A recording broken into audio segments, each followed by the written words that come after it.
Igen.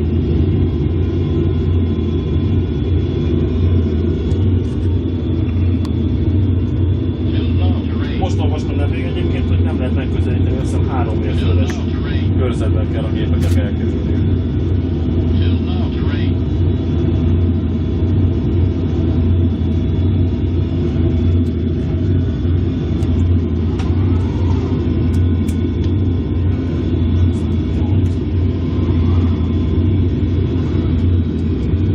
Állítottatok valamit? Ja, 3000-en. Jó, basszus.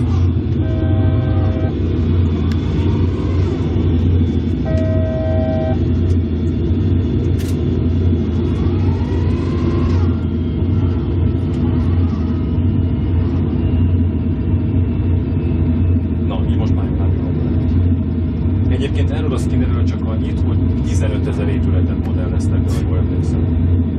Egy az egyben. Hát FS9 ezek ilyen különböző színes, nagyon finoman mozgó pacák.